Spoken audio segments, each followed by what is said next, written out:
Anda kembali di iNews Malam bersama saya Mirva Suri. Pemirsa, sejumlah pemilik ruko dan pedagang di Pluit Karangniaga Penjaringan Jakarta menggelar aksi protes dan tabur bunga. Aksi itu dilakukan sebagai bentuk protes pembongkaran bangunan oleh petugas Satpol PP.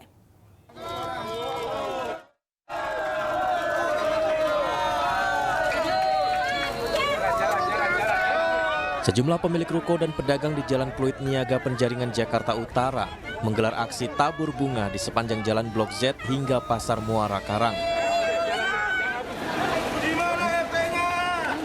Aksi ini sebagai bentuk protes mereka atas pembongkaran ruko oleh Satpol PP. Unjuk rasa ini kembali dilakukan lantaran pemilik toko serta pekerja menolak penertiban bangunan yang dilakukan pemerintah kota administrasi Jakarta Utara. Pemilik mengaku menggelontorkan dana untuk membangun jalan dan drainase.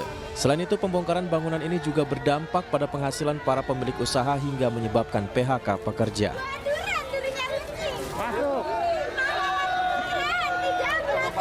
Saya udah keluarin 150 juta awal dari down payment untuk pengerjaan konblok yang di situ. Saya ganti semua konblok karena waktu itu kita minta sama Japro atau sama pemerintah belum bisa dikerjakan. Akhirnya saya uang pribadi saya keluarkan untuk warga. Kenapa? Saya mau akan bikin lingkungan tujuan Asia hari ini berduka cita karena telah dibongkarnya itu bangunan. Kita sudah minta sama Pemprov supaya ditunda dulu. Dan suratnya kita sudah tujukan pada lurah, minta waktu 1 bulan kita bongkar sendiri. Ya, ternyata himbauan dari Pak Lurah hanya 3 hari kita lakukan dan ini tidak ada persiapan dari pemilik ruko pedagang UMKM di sini. Jadi mau dikemanakan UMKM ini kalau setelah dibongkar ini? Karyawan di PHK-kan, mau makan apa mereka? Di berapa karyawan? Pasca pembongkaran ada karyawan yang udah di PHK, Pak? Sebagian ada. Berapa orang, Pak? Ya. Sebelumnya puluhan ruko ini menyerobot bahu jalan dan saluran air di Jalan Pluit Niaga hingga ditertibkan. Namun hingga kini pembongkaran belum dilakukan. Pemerintah Kota Administrasi Jakarta Utara masih memberi waktu agar pemilik ruko membongkar secara mandiri.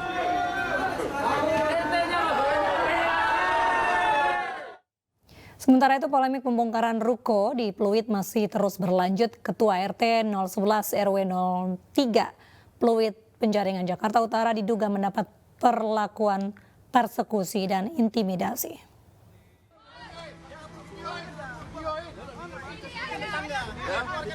Ketua RT 011 Riang Prasetya yang berupaya menertibkan aturan diduga malah mendapat persekusi dan intimidasi dari para pemilik ruko.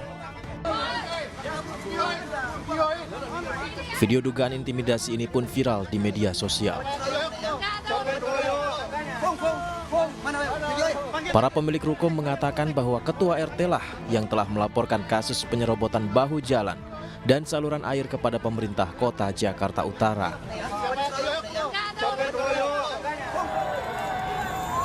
Sebelumnya diketahui pembongkaran ruko di Pluit yang memakan badan jalan dan menutupi saluran air akan dilakukan pemerintah Provinsi DKI Jakarta. Kegiatan pembongkaran ini mendapatkan protes dari karyawan dan penyewa ruko. Kita beralih ke informasi Ketua DPR yang juga Ketua DPP PDI Perjuangan Puan Maharani bertandang ke Kota Solo menyampaikan pesan dari Megawati ke Wali Kota Solo Gibran Rakabuming Raka. Pesan itu disampaikan Puan ke putra sulung Joko Widodo saat menyantap kuliner khas Kota Solo.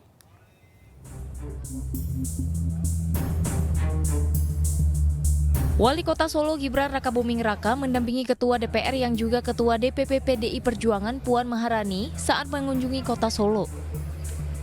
Dalam kesempatan ini, keduanya bersantap malam bersama di salah satu warung makan khas Solo dan Gibran mendapatkan pesan rahasia dari Megawati yang disampaikan melalui Puan Maharani. Pesan rahasia tersebut satu di antaranya membahas mengenai pertemuan dirinya dengan Ketua Umum Partai Gerindra, Prabowo Subianto beberapa waktu lalu. Namun putra sulung Presiden Joko Widodo menegaskan permasalahan soal pertemuannya dengan Ketua Umum Partai Gerindra sudah selesai.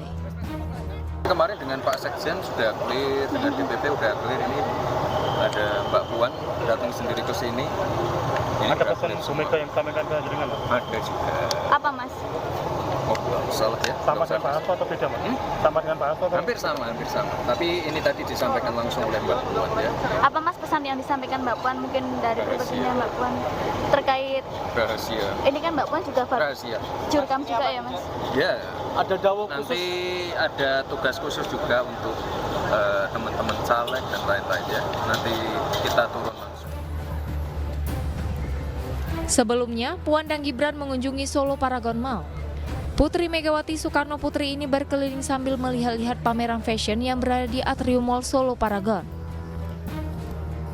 Biasanya datang ke sini urusannya resmi, urusannya yang ruwet.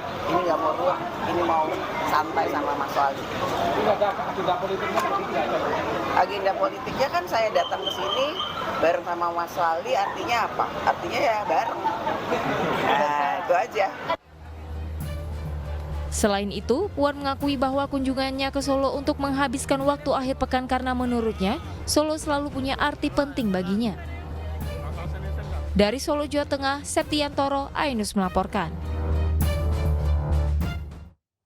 Menteri Pertahanan Prabowo Subianto menghadiri haul Habib Munzir Al-Musawa di Masjid Al-Munawar, Pancoran, Jakarta.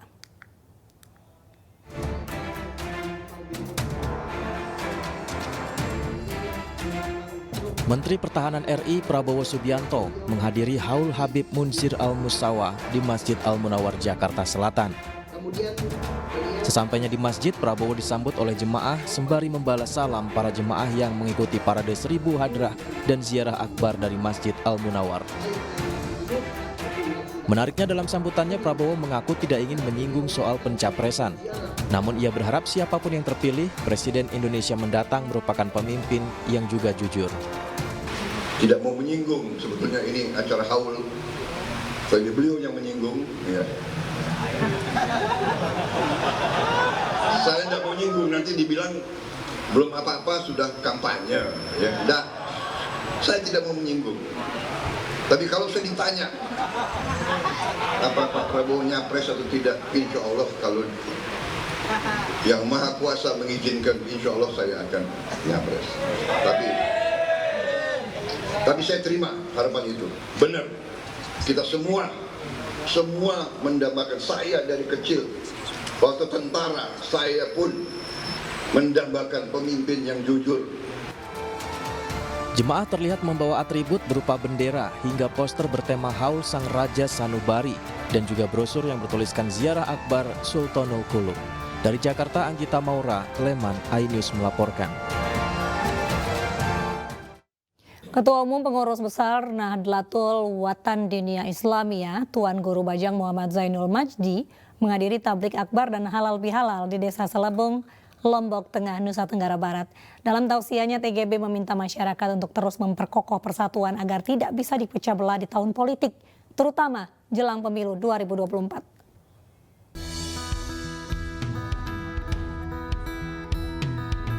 Ribuan masyarakat rela berdesakan demi bisa bersalaman dan bersilaturahmi dengan Ketua Umum PBNWDI TGB Muhammad Zainul Majdi saat menghadiri acara tablik akbar dan halal bihalal di Desa Selebung, Lombok Tengah, Nusa Tenggara Barat. Dalam tablik akbar ini, TGB yang juga Ketua Harian Nasional Partai Perindo mengajak masyarakat untuk memperkuat persatuan dan kesatuan, terutama menuju pemilu 2024. Hal-hal yang terkait dengan termasuk misalnya ada kontestasi politik pada masa-masa yang akan datang, itu tidak boleh membuat kita sebagai anak bangsa mudah diadu domba. Jangan termakan oleh hoax, ya, jangan termakan oleh narasi-narasi yang membuat kita menjauh sebagai sesama anak bangsa. Momen halal bihalal menjadi salah satu cara mempererat persaudaraan dalam menghadapi tahun politik, agar tidak terpecah belah hanya karena berbeda pilihan. Dari Lombok Tengah, NTB, Emma Widiawati, iNews melaporkan. Dari dunia olahraga, PSSI menggelar Kongres Biasa pertama pengurus periode 2023-2027. Kongres ini membahas persiapan program PSSI.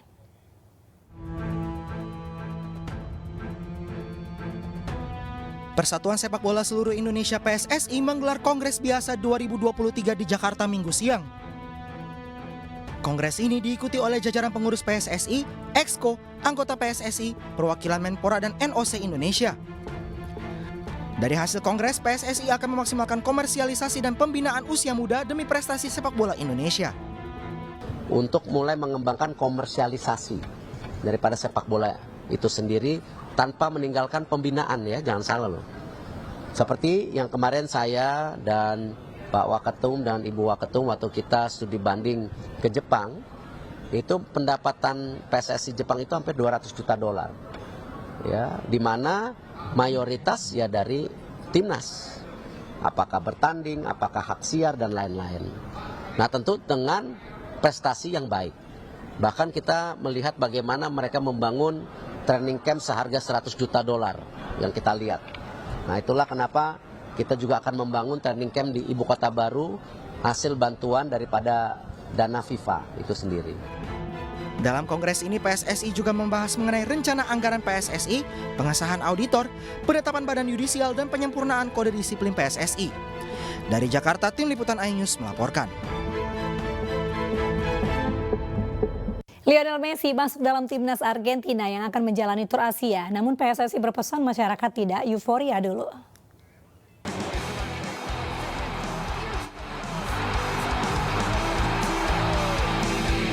Federasi Sepak Bola Argentina AFA melalui media sosialnya merilis daftar 27 pemain timnas Argentina untuk tur Asia. Dalam lawatannya ke benua kuning, tim Tenggo menyertakan nama Lionel Messi. Meski nama Messi disertakan dalam tur Asia ini, PSSI tidak dapat menjanjikan La Pulga akan dimainkan.